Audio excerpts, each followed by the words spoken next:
and being your kid to do the army. I can tell you 110%. The number one reason why kids go off the army, go off the derech in the army is the peer pressure of the situation around them. This does not come from the army, it comes from people around the environment they're in. When they're in the units with other kids, the best units are the serious Hesder units, not the Nachal or anything. The serious Hesder units are the starkest guys. They learn, they have minyanim, the tremendous peer pressure to Kiddush Hashem, and to realize that what they're doing is a Kiddush Hashem, and to be learning and to be as strict on the and halach as they can possibly be with the confines of the strategic realities of living in the land of Israel and all that stuff. So I'm saying it's the exact issue. The fact that a community, where is it geschrieben at you? Because you're born a certain way, this is what you should do. In my opinion, here's what should be. We should have a couple of really wise rabbis. Everyone should pass before them and say, your thing is to steig, regardless of what kind of kippah you wear. That's the way it'll be. Once the real Jews run the, you cannot. But to say, it's count time to the secular guys who want to use religious rabbis like that to destroy what's here. Right now. Yeah, once that's exactly what it'll be. Once the country's religious. So, what do you think? Let everybody sit in the army, those lazy slobs? We put the keys in all the decisions of the army in your hands, the government.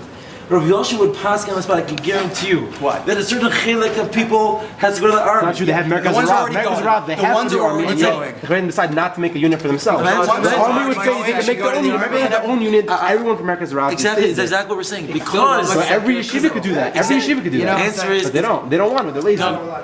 They used to cover themselves up.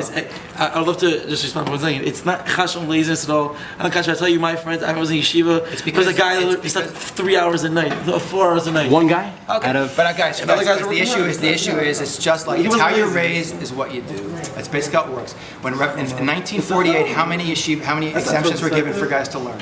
In 1948, how many exemptions were given for guys to learn? 400. How many are there now?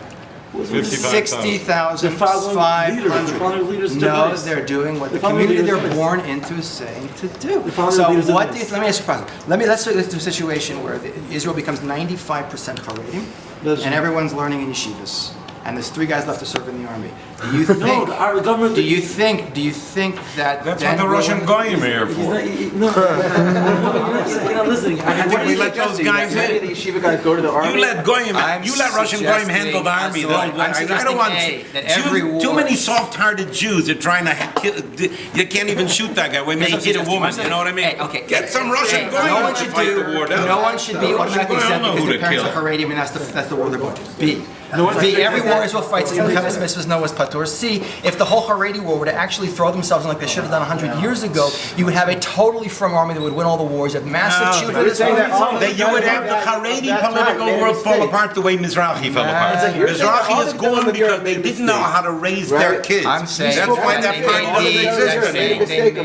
They didn't know how to raise their kids. Rabbi Berger, what do you say to that? All the Gedolim of Europe make a mistake by not jumping in. I didn't say every gadol in Europe. I said Gedolim. The majority. You're saying you made a mistake. Rabbi Berger. I was using Soloveitchik's example that they made the wrong decision for the right reasons. So, I don't know. Rav Soloveitchik was speaking as a religious Zionist. Yeah, I'm saying exactly. I think he was mistaken. That's not the issue. I'm saying we should understand how close we are. All the Gedolim when Rav Tzvi Yehuda Cook, most of them ended up dead. Saying that the basic element, he said, when people were talking about the Satmar Rav, he said Rav Cook and the Satmar Rav were this close in terms of understanding what's going on in the world. It's a lot of dakus that goes on. With the Gedolim today, don't even come. 1 second. So Rabbi Berger speak. The bottom line is, no, you can't.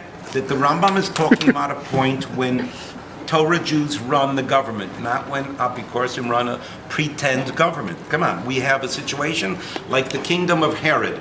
There is no independent Jewish state. The American president determined, the prime minister of Israel sits down with any senator from America. Forget about the president, vice president. It's the senators that the power guy and the other guy. The prime minister trying to impress the senator, not vice versa. We have a Herodian system. There's a Roman system, etc. And I don't want to pretend that this is a real independent Jewish state, that I should take the Rambam as if all of a sudden I'm going to pretend that we can really make those type of decisions. A bunch of Jews are controlling Eretz Yisrael under the okay of the Americans, and I'm not going to use the Rambam as if we have an independent Jewish state. We don't. We have a bunch of Jews who are desperate to hold on, and I don't want him to tell my kids to create their environment, my kids in the army. Especially when the only reason he wants it is to destroy the yeshiva system, because the army doesn't even need any more people. Nonsense. What his interest in is destroying my community. That's who they are. The Israeli government. The government doesn't want to destroy. It's in their interest in destroying a Haredi community. That's an argument from 50 years ago. That's who they are. They know that their kids, they don't have enough kids to run the country in the future. Well, we have to, it's like reform. All of reform can destroy their children, and the only way you can have reform is getting Orthodox people to drop in. Right? That you can. Rabbi Express suggesting maybe if we would all jump in, then we would be the ones controlling the show. So Of course it would be. You can jump in. You can jump in. You jump in politically by voting. And if after voting you have 20-some seats, that's it. You have a minority position. So I present you can jump in. You jump in and you let them determine the environment for your kids. They'll destroy the Haredi parties just as they destroyed the Mizrahi. Mizrahi's gone. Used to be 12 seats in Knesset. Now it's gone. Because they really thought they could trust those guys. They didn't know how destructive they would be to our children. And the Haredi leadership knows exactly who these people are. We're going to have to deal with you, but we're not going to pretend that we can actually trust you guys to be fair. We can't trust you guys to be fair. You are you want to be as destructive as possible within the rules of democracy. Question, to both rabbis, question, who do you believe should be leading Hashkafically the Jewish people today? That's not the issue. Both of us, Why not? my real question is if the religious Zionists have that much power in the army, why is there still a Supreme Court? They got guns and everything. Bnei Ador Bnei Kelev is not talking about Goyim. There is no leadership in the Jewish world or the Goyish world today of any significant stature. Rabbi Berger, do you believe there's any proper leadership in the Jewish world today? There's not one gadol that all the frum world even listens to. Not even one gadol that we even 10, 20%. No.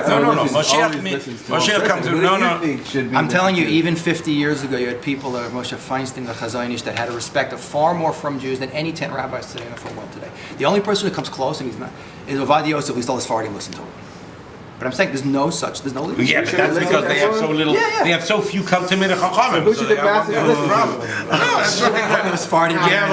You have a lot of Talmidei Chachamim all of a sudden. Which leadership should the masses Here's the Ashkenazi Haredi leaders in here. There happens to be a lot of big Talmidei Chachamim in the Dati world, but no one in the Shiva world knows about it because they don't think they're Talmidei Chachamim, just like they don't think there's anyone in the religious nationalist world is learning. And there's as many guys learning religious nationalist world as there are in the Haredi world learning. Can you suggest one rabbi to be No, unfortunately, there is not. No, of course. What is it? Don't pretend that you got a guy who could be Mashiach. Don't be silly. I'm not saying he's a Shiach, but at least you can listen to what he's saying and follow Why did Rabbi Akiva support? Why did Rabbi Akiva support Bar Kochva? Why didn't he say Rabbi Akiva should be the thing? Mashiach, the leadership is something else entirely. Political leadership. Why didn't Rabbi Akiva say I'm Mashiach? Nowadays they think they can know which Rebbe is Mashiach as if it's the biggest problem is everyone's looking for someone to tell them what to do and not thinking. If people were to think a little bit about what they're supposed to be doing, they would need something to tell them. The idea of Gedalim and no one's arguing with such a thing. You need everybody needs leadership. Everybody has leadership. There's a huge lack of independent thinking going on. Everyone's just waiting to see what they should. That's Pnei Ador Pnei Kelev. A dog. It says that a fool thinks the dog leads, but anyone knows the dog walks to a corner and looks behind to see which way it should turn. That goes according to. So the problem is people don't know what they want. So the leadership. Every generation gets the leadership they deserve. I believe that very much in Jewish history and in history in general. And we're at such a low level, we don't get any leadership. There's no leadership anywhere. I'm not saying that people are on Talmidei Chachamim. That's not the issue. But you don't have the leadership. In my opinion, Mashiach's going to. What do you have against me? I have people tell me, what would you do if you're prime minister? If I was prime minister, God would take away my seichel just as he's taking away their seichel. What are you talking about? What are you talking about? They're idiots? Sharon, he's as evil as it sounds like? No. When you get up there, God takes away your seichel. What do you have against me? That I should go up there and he should take away my seichel too. I'm saying we have leaders, just nobody listens. No. It's leadership, I think, in Torah world is actually what you have to have your Rebbe, your Rav, Asela Harav, that's the issue. And, you have to make your decisions on a level of the fact we are de facto in Golus. I daven Nusach Sfar. So every time we say Tachnun on Monday and Thursday, it says, every Monday. Taslanu. Yeah, right. Are you sure? V'altasi manu kola begalusenu. Right here in Eretz Yisrael, Sfar. By the way, in terms Edot Mizrach also. Altasi manu kola begalusenu. Don't make an end of us in the midst of our exile. We're in exile now too. Sure. You have to make the decision of listen to what's going on. And by the way, you got to understand, it's certainly true that if the Jewish people are heading in the worst case scenario, it's because so much of what we've done is continually mistakes.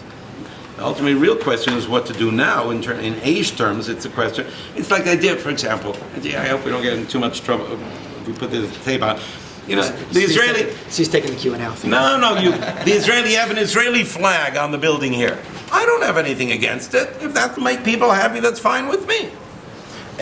Do I really believe that when Mashiach comes, that'll be our flag? I don't think so. But that has nothing to do with it. You don't have to get real big tumult about it. Reb Chaim Uri Freund said when he was a kid, he's Eira Chared, they don't vote.